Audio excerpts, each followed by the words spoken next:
गरीब की बारिश। शहर की कच्ची बस्ती में एक गरीब मजदूर कालू रहा करता था। कालू के घर में उसकी पत्नी जानकी थी। जानकी लोगों के घरों में झाड़ू पोछा करके कुछ पैसे कमा लेती थी और वहीं कालू किसी तरह मेहनत मजदूरी करके 2 वक्त की रोटी का जुगाड़ कर लेता था। कुछ दिनों से हो रही बारिश के कारण कालू की मजदूरी बंद हो गई थी। अरे जानकी, इस बार तो बरसात ने हद ही कर दी, रुकने का नाम ही नहीं ले रही। कुछ समझ में नहीं आ रहा, अगर इसी तरह काम पर नहीं गया तो 2 वक्त की रोटी का जुगाड़ कैसे होगा। अरे तुम चिंता क्यों करते हो, बारिश का क्या है, 1 आध दिन में रुक जाएगी और उसके बाद में फिर से काम शुरू हो जाएगा। अरे 3 दिन तो हो गए, बरसात तो रुक ही नहीं रही है और आगे भी रुकने के कोई आसार नहीं दिख रहे। तो क्या हुआ, तुम्हारा काम बंद हुआ है ना? मैं तो अभी भी लोगों के घर झाड़ू पोछा करने जाती ही हूँ। मेरे पगार से कुछ दिन तो निकल ही जाएंगे। अरे घर का खर्चा तो हम किसी तरह चला लेंगे जानकी, लेकिन ये जो छत टपक रही है इसका क्या करेंगे? ये बात तो आपकी सही है। हमारी झोपड़ी अब काफी पुरानी हो चुकी है और इसके छप्पर में भी कई सारे छेद हो गए हैं। रात भर पानी टपकता रहता है। अरे मैं भी इसी बात से बहुत परेशान रहता हूँ। कहीं किसी दिन ज्यादा बारिश आ गई तो हमारी झोपड़ी टूटकर बिखर ना जाए। राम राम राम, ऐसी अशुभ बातें क्यों करते हो? अरे ऐसा कुछ नहीं होने वाला। ये झोपड़ी ही तो हमारा सब कुछ है। अगर यही नहीं रही तो हम जाएंगे कहाँ? ठीक है जानकी, जब तुम्हारी पगार मिल जाएगी तो कुछ पैसे बचाकर झोपड़ी के छप्पर की मरम्मत करवा लेंगे। शायद हमारी परेशानी कुछ कम हो जाए। ठीक है जी, अब ना ज्यादा परेशान मत हो। ये लो, खाना खा लो और सो जाओ, सुबह मुझे भी जल्दी काम पर जाना है। जानकी और कालू अपनी झोपड़ी में सो गए। रात को अचानक से बहुत तेज बारिश शुरू हो गई। धीरे धीरे बारिश का पानी कालू की बस्ती में भरने लगा। पानी भरते भरते झोपड़ी के बाहर तक पहुंच गया था। सुबह के वक्त जब कालू और जानकी सोकर उठे, हे भगवान, ये क्या हो गया? बारिश का पानी तो हमारे घरों तक पहुंच चुका है। अब मैं काम पर कैसे जाऊंगी? रहने दो जानकी, तुम आज काम पर मत जाओ।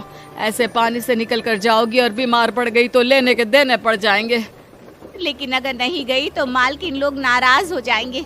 आप जानते हैं ना, बड़ी मुश्किल से 1 दिन की छुट्टी भी नहीं देती है। अरे लेकिन जानकी, झोपड़ी के बाहर तो पूरी बस्ती में पानी भरा है, तुम जाओगी कैसे? जानकी जैसे तैसे करके काम पर चली जाती है, लेकिन अगले दिन फिर से बहुत ज्यादा बारिश होती है और बस्ती में ज्यादा पानी भर जाता है। आज तो मैं तुम्हें किसी भी तरह काम पर नहीं जाने दूंगा। अरे अगर तुम्हें कुछ हो गया तो क्या होगा? ठीक है, तुम ठीक ही कहते हो, आज नहीं जाती। अगर मालकिन नाराज हो गई तो मना लूंगी किसी तरह। अरे मनाने वाली क्या बात है? जब तुम बताओगी कि हमारी झोपड़ी में पानी भर गया है तो वो खुद ही समझ जाएंगे ना। अगले 2 दिन तक तेज बारिश होने की वजह से जानकी, कालू और आसपास की बस्ती में रहने वाले सभी लोगों के घरों में पानी भर जाता है, जिसकी वजह से जानकी काम पर नहीं जा पाती। और 3 दिन के बाद जैसे ही जानकी काम पर पहुंचती है, कहाँ थी तुम? पिछले 3 दिनों से काम पर क्यों नहीं आई? मेम साहब, क्या बताऊं, इतनी ज्यादा बारिश हो रही थी, हमारी पूरी बस्ती में पानी भर गया है और उससे भी ज्यादा तो मेरी झोपड़ी के अंदर पानी भर गया। आप ही बताइए कैसे आती मैं? इसका मतलब ये हुआ कि बारिश होगी तो तुम काम पर नहीं आओगी? ना ना, मेरे कहने का ये मतलब नहीं था मेम साहब। तुम जानती भी हो 3 दिन से कितनी परेशानी हो रही है मुझे। सारा काम मुझे खुद करना पड़ा। माफ कर दीजिए मालकिन जी, पर मैं क्या करती, आने के लिए रास्ता ही नहीं था, सब जगह पानी भरा हुआ था। बहाने तो तुझे बहुत बनाने आते हैं। जानकी देख, अगर अगली बार ऐसा किया ना तो फिर काम से हमेशा के लिए छुट्टी। अरे ना ना मालकिन, ऐसा मत कीजिए। बारिश की वजह से मेरे पति की मजदूरी भी छूट गई है। बड़ी मुश्किल से घर में 2 वक्त खाने की रोटी का जुगाड़ हो पाता है। आप मुझे काम से निकाल देंगे तो हम क्या खाएंगे? अगर इतनी ही चिंता है तो फिर रोजाना काम पर आया करो। चलो अब जल्दी से जाकर घर का सारा काम करो। बारिश रुकने का नाम ही नहीं ले रही थी। पूरे शहर में बाढ़ जैसे हालात बन गए थे। लेकिन नौकरी जाने के डर से जानकी किसी तरह रोज काम पर जाती थी। एक दिन जब जानकी काम करके अपने घर लौट आई तो अचानक उसकी बस्ती में कुछ लोगों का शोर सुनाई दिया। अरे लगता है बाहर कुछ हुआ है, मैं जाकर देखता हूँ। हाँ हाँ, पता तो कीजिए, ये बस्ती में लोग इतना शोर क्यों कर रहे हैं। बाहर जाकर कालू ने एक आदमी से पूछा, अरे क्या हुआ भाई, इतना शोर क्यों मचा रहा है?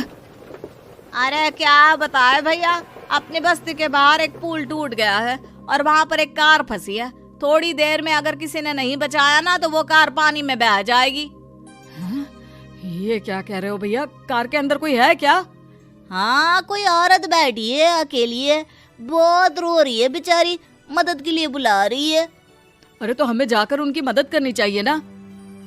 अरे लेकिन इसमें बहुत खतरा है, हमें अपने आप को बचाना चाहिए। पानी कभी भी हमारी बस्ती की तरफ आ सकता है। अरे तुम्हें नहीं चलना तो मत चलो, लेकिन मैं तो जाकर उस औरत की मदद जरूर करूंगा। कालू उस जगह पर पहुंचता है जहां वो औरत कार में फंसी हुई थी। वहां पर पानी का बहाव बहुत तेज था और सारा पानी कालू की बस्ती की तरफ ही आ रहा था। कालू ने एक बड़ी सी रस्सी को पेड़ से बांध दिया और दूसरे सिरे को कार की तरफ फेंक दिया और उस औरत को रस्सी के सहारे बाहर आने के लिए कहा। तभी वहां जानकी भी दौड़ती हुई आई। अरे ये तो मेरी मालकिन है, जिनके यहाँ मैं काम करने जाती हूँ। अरे मैडम जी, आप डरिएगा मत, आपको कुछ नहीं होगा। आपकी गाड़ी को भी मैंने रस्सी से बांध दिया है। थोड़ी देर में पानी का बहाव कम हो जाएगा, फिर हम आपकी कार को भी बाहर निकाल लेंगे। क्या तुम जानकी के पति हो? हाँ हाँ, जानकी मेरी ही पत्नी है, आपके यहाँ काम करती है ना। लेकिन मेम साहब, आप यहाँ पानी में कैसे फंस गई? अब क्या बताऊं, मैं अपनी सहेलियों के साथ पिकनिक पर गई थी, वहीं से लौट रही थी। अचानक पानी का बहाव तेज हो गया और मेरी गाड़ी फंस गई। अरे कोई बात नहीं मालकिन, अब ना आप बिल्कुल सुरक्षित हैं। मैं तो बहुत बुरी तरह डर गई थी, कब से मदद के लिए चिल्ला रही थी, लेकिन कोई मेरी मदद के लिए नहीं आया। भला हो तुम्हारा पति का जिसने मेरी जान बचा ली। लेकिन जानकी, मैंने तुम्हारे साथ बहुत गलत व्यवहार किया। इतने खराब मौसम और बाढ़ में भी तुम्हें काम पर आने के लिए कहा, नौकरी से निकालने की धमकी भी दी, और तुमने मेरी जान बचाई। मुझे माफ कर दो। अरे कोई बात नहीं मालकिन, आपकी जान बचाना तो हमारा धर्म था। देखो जानकी, तुम्हारी झोपड़ी में जो भी नुकसान हुआ है उसके लिए मैं तुम्हें पैसे दूंगी।